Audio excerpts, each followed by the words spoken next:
Hello student, today we will start our new chapter differentiation.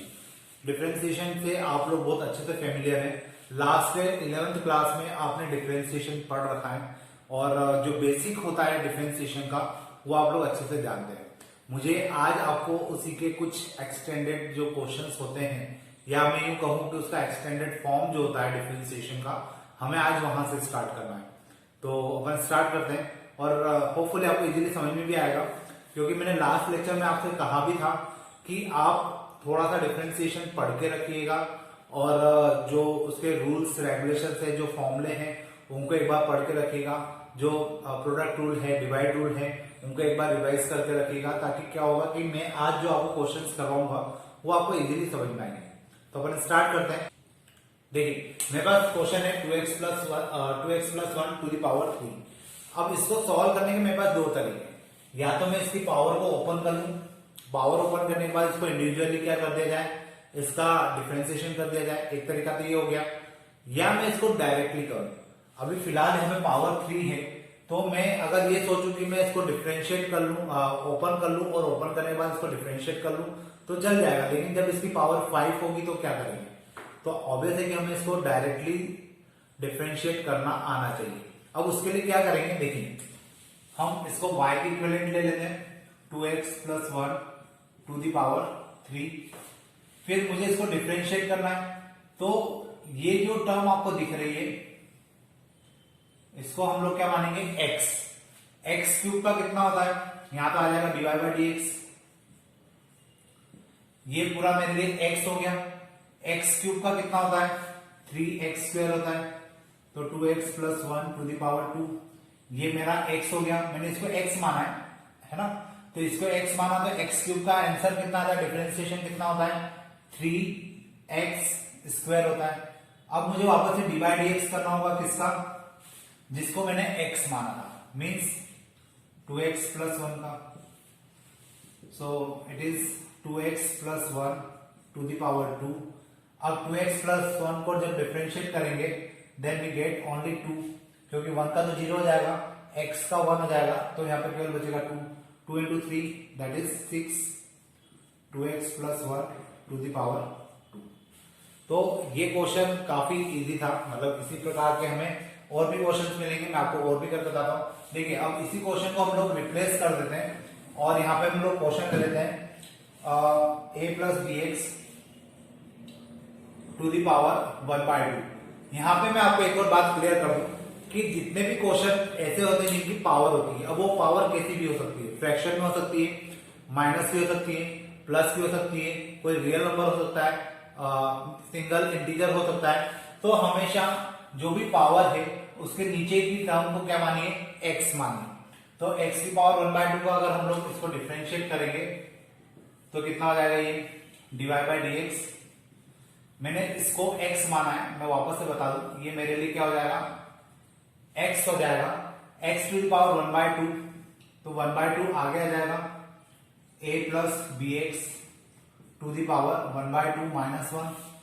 ये आपको formula याद होगा, 1/2 मतलब जो पावर होती है वो आगे आ जाती है, फिर x की पावर में n minus 1 and then divide dx of what, जिसको हमने x माना था वो मेरे लिए क्या हो जाएगा, यहां पे आ जाएगा a plus B X 1/2 a plus B X to the power minus 1/2, और यहां पे क्या बचेगा b, मैं यहां b ऊपर लिख देता हूं b/2 और नीचे a plus B X to the power 1/2। ये मेरा आंसर हो जाएगा। अब यहां पे मैंने इसको नीचे लिख दिया, ये ऊपर था ये नीचे आ गया। क्यों नीचे आ गया, क्योंकि यहाँ पे पावर में कितना है, माइनस का 1/2, और जब पावर में माइनस का 1/2 होता है तो हम लोग क्या करते हैं, उसको नीचे लिख सकते हैं। ठीक है, तो ये नीचे आ गया। अब इसके बाद अपन देखते हैं नेक्स्ट क्वेश्चन। देखिए नेक्स्ट क्वेश्चन मेरे पास 1/√(x² - a²। अब इस क्वेश्चन को कैसे करेंगे, ये भी बहुत सिंपल है। इसको पहले ऊपर ले जाएंगे, क्योंकि जब हम लोग डिफरेंशिएशन अप्लाई करते हैं तो डिफरेंशिएशन नीचे के लिए नहीं होता, मतलब मैं यूं कहूं कि वो डिनोमिनेटर के लिए नहीं होता। आपको इसको क्या करना पड़ेगा, सिंपल तरीके से करना पड़ेगा, इसको पहले ऊपर ले जाना होगा। तो हम इसको अगर ऊपर ले जाते हैं तो क्या हो जाएगा, ये X square minus A square to the power 1/2 होगा। फिर सॉरी माइनस 1/2, माइनस का साइन क्यों आएगा, क्योंकि हम इसको ऊपर लेके गए। अब इसको पूरे को x मानिए, वही तरीका जो भी हमने 2 क्वेश्चन में किया, इसको x मानेंगे, x की पावर -1/2, तो ये कितना हो जाएगा, इसको y मान लेते हैं, y equal to -1/2 X square minus A square to the power -1/2 -1। Clear है। ये -1 क्यों आया, क्योंकि फॉर्मूले से हम लोग इसको लिखते हैं। फिर dy dx ऑफ, किसका dy dx करना पड़ेगा, जिसको हमने x माना था, मतलब ये मेरे लिए x है, ये मेरे लिए x है, तो ये यहां पे आ जाएगा x square minus A square y, sorry यहाँ पे dy बाई डी एक्स रहेगा, क्योंकि हमने dy बाई डी एक्स करना स्टार्ट कर दिया था। ये हो जाएगा -1/2 X square minus A square to the power -3/2, और इसका डिफरेंशिएशन कितना हो जाएगा, इसका हो जाएगा 2x, और इसका तो हो जाएगा 0, तो उसको लिखने की जरूरत नहीं है, 2 से 2 cancel, so finally we get -x upon X square minus A square to the power 3/2। ये मेरा क्या हो जाएगा, आंसर हो जाएगा। तो होपफुली आपको समझ में आ रहा है, काफी सिंपल है। और इसी प्रकार से हमें इस एक्सरसाइज के जो फर्स्ट एक्सरसाइज आपको गिवन है उसके क्वेश्चंस करना है। अपन हम देखते हैं नेक्स्ट क्वेश्चन। देखिए जो नेक्स्ट क्वेश्चन है, इस क्वेश्चन में मुझे क्या करना है, इसको डिफरेंशिएट करना है। और मैं आपको बता दूं कि यहाँ पे ऊपर भी फंक्शन है, नीचे भी फंक्शन है, तो यहाँ पे क्या लगेगा, डिवाइड रूल। डिवाइड रूल आपने कब पढ़ा है, 11th क्लास में आप लोग देख चुके हैं, और मैंने अभी आपको कहा भी था कि डिवाइड रूल एक बार रिवाइज करके आना। तो देखिए मैं डिवाइड रूल से इस क्वेश्चन को करने की कोशिश करता हूं। तो डिवाइड रूल क्या कहता है, डिवाइड रूल ये कहता है कि नीचे वाली टर्म का क्या कर दीजिए, स्क्वायर, तो ये हो जाएगा A square minus X square to the power 2। ठीक है, फिर नीचे वाली टर्म को यहां पे लिखिए as it is A square minus X square, और डी बाई डी एक्स करिए किसका, ऊपर वाली टर्म का, मतलब यहां आ जाएगा A square plus X square. फिर बीच में क्या आता है, माइनस आता है, फिर A square plus X square को रखिए एज इट इज, और डी बाई डी एक्स करिए किसका, under root of A square minus X square का। तो इस प्रकार से ये डिवाइड रूल मैंने अभी अप्लाई किया है। अब डिफरेंशिएट करते हैं इसके अकॉर्डिंग, तो ये हो जाएगा D Y by D X equal to under root of A square minus X square as it is आएगा, क्योंकि इसमें कुछ अप्लाई नहीं हो रहा है। यहाँ पे ए स्क्वायर 0 हो जाएगा, ये हो जाएगा 2x only, minus A square minus sorry plus X square, और इसको डिफरेंशिएट करेंगे। तो देखिए मैं आपको एक बात बता दूं, रूट एक्स का डिफरेंशिएशन क्या होता है, 1/2 रूट एक्स होता है। ये इसको एज अ फॉर्मूला याद कर लीजिए, क्योंकि इसकी हमें बार बार जरूरत पड़ेगी, और जब बार बार जरूरत पड़ेगी तो बेटर है कि हम लोग इसको बार बार पूरा सॉल्व करें। तो इसको एज अ फॉर्मूला याद कर लेते हैं। तो रूट एक्स का कितना होता है, 1/2 रूट एक्स। ठीक है, तो ये देखा जाए तो मेरे पास क्या है, एक्स है पूरा, तो रूट एक्स का कितना हो जाएगा, 1/2 रूट एक्स। ठीक है, और जिसको मैंने x माना था, अब मैं उसको फिर से डिफरेंशिएट करूंगा, तो यहां कितना आ जाएगा, -2x, और होल अपॉन इसका स्क्वायर, इसके रूट से cancel, so we get A square minus X square. तो इस प्रकार से मुझे ये क्वेश्चन मिलेगा, 2 से ये 2 कैंसिल हो जाएगा, और ये स्क्वायर रूट आके इधर मल्टीप्लाई हो जाएगा। तो मैं यहां ऐसा लिख सकता हूं, D Y by D X equal to, इसका मल्टीप्लाई मैंने इधर कर दिया, एलसीएम ले दिया, मतलब मैं ऐसा भी कहूं तो कोई गलत नहीं है, इसका मल्टीप्लाई इधर हुआ, तो ये हो जाएगा A square minus X square into 2x। ये माइनस और ये माइनस मिलकर हो जाएगा plus X A square plus X square upon में ये जो रूट था वो इसके साथ मिलकर कितना हो जाएगा, A square minus X square to the power 3/2। तो इस प्रकार से मुझे यहां तक का क्वेश्चन मिल जाएगा। अब मैं इसको आगे सॉल्व करता हूं, उस साइड आप लोग देखिएगा। कि मैं एक काम नहीं कर सकता हूं कि x कॉमन निकाल सकता हूं। तो अगर मैंने यहां से x कॉमन निकाला, dy by D X equal to x common निकाला, देन वी गेट 2 का अंदर मल्टीप्लाई आ जाएगा 2a square minus 2x square plus a square plus x square upon a square minus x square to the power 3/2 dy by D X equal to, यहां पे कुछ cancel हो रहा है तो कर दीजिए, 2a स्क्वायर में से ये हो जाएगा 3a square, 2x square minus x square, मतलब यहाँ पे केवल x स्क्वायर आ जाएगा अपॉन में a square minus x square to the power 3/2। ये मेरे लिए क्या हो जाएगा, आंसर हो जाएगा। और इस प्रकार से आपका ये डिफरेंशिएशन वाला जो क्वेश्चन था, जो कि फ्रैक्शन के फॉर्म में था, इस प्रकार से आप इस क्वेश्चन को कर सकते हैं। थोड़ा सा लेंथी है लेकिन करना इसी प्रकार से पड़ेगा।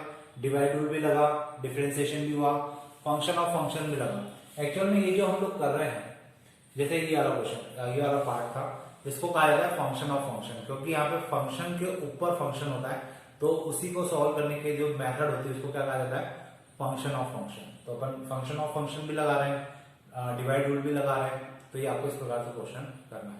अब अपन देखते हैं नेक्स्ट क्वेश्चन। देखिए मैंने यहाँ पे 4 क्वेश्चन लिखे हैं, 1 2 3 4, चारों को मुझे डिफरेंशिएट करना है, 2-2 स्टेप के, इसलिए मैंने 4 एक साथ लिख दिए।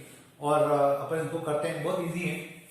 इसको y के इक्विवेलेंट मान लो, dy बाय डी एक्स क्या हो जाएगा, मैंने अभी थोड़ी देर पहले कहा था जब भी पावर हो तो पावर के नीचे की जो टर्म है उसको पूरे को क्या मान लो x, तो ये पूरा मेरे लिए क्या हो जाएगा x।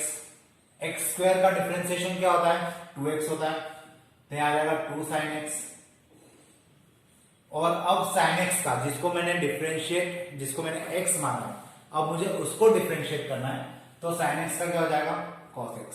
तो देखिए ये क्वेश्चन मैंने थोड़ा सा डायरेक्ट किया, मैंने बार बार स्टेप बाय स्टेप नहीं लिखा, मैंने इस क्वेश्चन को डायरेक्ट किया। आपको भी एग्जाम में अगर आप डायरेक्ट करना चाहें तो कर सकते हैं, लेकिन स्टेप बाय स्टेप करेंगे तो फायदे में रहेंगे। तो फिलहाल मैंने इसको डायरेक्ट किया क्योंकि मेरे पास नंबर ऑफ क्वेश्चन ज्यादा है करवाने के लिए, तो थोड़ा सा आपको कोऑपरेट करना पड़ेगा। यहाँ पे dy by D X equal to 2 sin x cos x किसका फॉर्मूला होता है, sin 2x का, तो ये हो जाएगा sin 2x। ठीक है, इसकी बात करते हैं, y equal to sin x square. तो पहले तो हम लोग करेंगे sin का differentiation, dy by D X equal to cos x square. अब मुझे डिफरेंशिएट करना होगा किसको, x स्क्वायर को, तो ये कितना हो जाएगा, dy by D X equal to cos x square into 2x, यहां आ जाएगा 2x cos x स्क्वायर। तो काफी इजी क्वेश्चन था ये। इसकी बात करते हैं, तो देखिए यहाँ पे ये पूरा क्या बन जाएगा मेरे लिए, x बन जाएगा। यहाँ पे ये पूरा क्या बन गया था मेरे लिए, x बन गया था, तो इसी को हमने x मानते हुए किया था, तो sin x का कितना हो गया था, cos x। अब यहाँ पे बात करते हैं, तो ये मेरे लिए क्या बन जाएगा, x cos x का कितना होता है, y equal to dy by D X equal to cos x का कितना होता है, माइनस sin x, तो माइनस sin 3x, साथ में dy बाय डी एक्स करेंगे किसका, 3x का। ठीक है, तो 3x का करेंगे तो यहाँ कितना आ जाएगा, minus 3 sin x sin 3x, क्योंकि यहाँ पे बचेगा केवल 3, और जो केवल 3 बचेगा उस 3 को हम लोग क्या लिख सकते हैं, माइनस 3 sin 3x। अब इसके बाद बात करते हैं log x की। तो log x में क्या होगा, मैं इसको थोड़ा सा इधर लिख देता हूं आगे, log x, इसको मैंने y माना, dy बाय डी एक्स। मेरे लिए पहले ये क्या हो जाएगा, x हो जाएगा, और log x का डिफरेंशिएशन क्या होता है, 1/x होता है, तो log x नीचे आ जाएगा, और dy बाय डी एक्स करेंगे किसका, जिसको मैंने x माना है, मतलब इसको, तो log x वापस से लिखते हैं, 1/log x into 1/x, that is 1/x log x। तो इस प्रकार का हम लोग क्या करेंगे, ये क्वेश्चन डिफरेंशिएशन वाले कर सकते हैं। मैं अब आपको और इसका आगे क्वेश्चन बताता हूं, देखते जाइए। देखिए मैंने फिर से 4 क्वेश्चन लिखे, 1 2 3 4, चारों को डिफरेंशिएट करते हैं। Sine e to the power x, इसको हम लोग क्या मानेंगे, x मानेंगे, तो ये हो जाएगा y equal to dy by dx। अब मैंने इसको x माना है, तो साइन x का कितना होता है, cos x होता है, तो यहां आ जाएगा cos e to the power x dy by dx करेंगे किसका, उस टर्म का जिसको हमने x माना था, मतलब e की पावर x, तो यहाँ e की पावर x लिख देंगे। e की पावर x का डिफरेंशिएशन क्या होता है, e की पावर x का डिफरेंशिएशन e की पावर x ही होता है, तो यहाँ पे कितना आ जाएगा e to the power x cos e to the power x। ठीक है, इसकी बात करते हैं, इसको y के इक्विवेलेंट मानो, ये पूरा मेरे लिए क्या हो जाएगा, x हो जाएगा। ठीक, तो dy by dx log x का डिफरेंशिएशन होता है 1 upon x, dy by dx of cos e to the power x। ठीक है, क्योंकि जिसको x माना है उसको फिर से डिफरेंशिएट करना है। इसके बाद अब मुझे इसको डिफरेंशिएट करना है, तो मुझे इसको x मानना होगा, तो देखिए क्या होगा, 1 upon cos e to the power x, cos x का होता है minus sine e to the power x, लेकिन अब मैंने इसको x माना था, तो मुझे इसको फिर से डिफरेंशिएट करना होगा e to the power x के नाम से। ठीक है, और e to the power x का डिफरेंशिएशन क्या होता है, e to the power x का differentiation e to the power x ही होता है, तो यहाँ पे कितना आ जाएगा e to the power x, ये माइनस का साइन मैंने आगे लगा दिया, into sine e to the power x upon cos e to the power x, और इस प्रकार से क्या बन जाएगा, e to the power x tan e to the power x। ठीक है, ये मेरा आंसर हो जाएगा। होपफुली आपको समझ में आ रहे होंगे, क्योंकि काफी इजी क्वेश्चन है, करने में दिक्कत नहीं आनी चाहिए। Under root of cot x, अब मुझे इसको इंटीग्रेट डिफरेंशिएट करना है, तो इसको डिफरेंशिएट करना है, तो मैं एक काम करूँ, इसको थोड़ा सा, ये शायद आपने देख लिया है, तो मैं इसको मिटा देता हूँ। इसको मैंने माना y, अब y अगर मैंने इसको कंसिडर किया है, तो y कंसिडर करने के साथ साथ मुझे क्या करना पड़ेगा यहाँ पे, कि इसको पावर के फॉर्म में लिखना पड़ेगा, या मैंने अभी आपको थोड़ी देर पहले कहा था कि रूट x का डिफरेंशिएशन क्या होता है, उसको याद कर लीजिए। रूट x का होता है 1 अपॉन 2 रूट x, तो क्या मैं इसको dy बाई dx लिखते हुए 1 अपॉन 2 रूट x ऐसा लिख सकता हूं, और अगर मैं इसको ऐसा लिख सकता हूं, तो मतलब मैंने cot x को x माना, और जब cot x को x माना है, तो ऑब्वियस है कि यहाँ पे dy बाई dx के साथ क्या आएगा, cot x। क्लियर है, अब अगर यहाँ cot x आ रहा है, तो इसको अगर हम लोग डिफरेंशिएट करें आगे, तो ये हो जाएगा dy by dx equal to cot x का क्या होता है, minus cos x square x, तो हो जाएगा minus cos x square x upon 2 cot x, तो एज इट इज आ जाएगा, तो इसको हम लोग इसको एज इट इज लिख दीजिए, तो ये मेरा क्या हो जाएगा आंसर। तो इस प्रकार से आपको डिफरेंशिएशन करना है, और इसी बेसिस पर आपके बाकी के क्वेश्चंस भी होंगे। अब जैसे इसकी बात करते हैं, तो इसको बताने के लिए मुझे थोड़ा सा इसको मिटाना होगा, तो देखिए मैं इसको यहां लिख देता हूं, sine cos e to the power x, sine cos e to the power x, मुझे इसको डिफरेंशिएट करना है। तो सबसे पहले तो इसको y मान लो, ये हो जाएगा dy by dx equal to, अब सबसे पहले हम लोग इसको x मानेंगे, तो साइन x का कितना हो जाएगा, cos e to the power x, और dy बाई dx करना होगा किसका, जिसको मैंने x माना था, मतलब cos e to the power x को। ठीक है, अब मेरे लिए ये x हो जाएगा cos e to the power x minus sine e to the power x dy by dx of e to the power x। Clear, ये माइनस का साइन जो है इसको आगे लिख लेते हैं, तो minus sine e to the power x into cos e to the power x multiply e to the power x का कितना होता है, e to the power x ही होता है, तो यहाँ पे कितना आ जाएगा A to the power X minus A to the power X sine A to the power X into cos A to the power X. ये क्या हो जाएगा मेरे लिए आंसर हो जाएगा। तो इस प्रकार से मैं क्या कर सकता हूँ, जितने भी क्वेश्चंस आते हैं डिफरेंशिएशन के इस प्रकार से कर सकता हूँ। ये सारे क्वेश्चन क्या कहलाते हैं, फंक्शन ऑफ फंक्शन के क्वेश्चंस। अभी मुझे इसी टॉपिक के ऊपर आपको और भी थोड़ा बहुत क्वेश्चंस करवाना है, और जो फर्स्ट एक्सरसाइज है उसमें काफी क्वेश्चंस है। तो अभी शायद हमारा जो नेक्स्ट लेक्चर होगा वो भी इसी एक्सरसाइज और इसी टॉपिक के ऊपर होगा। तो अपन आज के लिए इतने ही रखते हैं। अब अपन मिलते हैं अगले लेक्चर्स में, और वहां पर अपन इसी के ऊपर कुछ और क्वेश्चंस करेंगे। तो थैंक यू।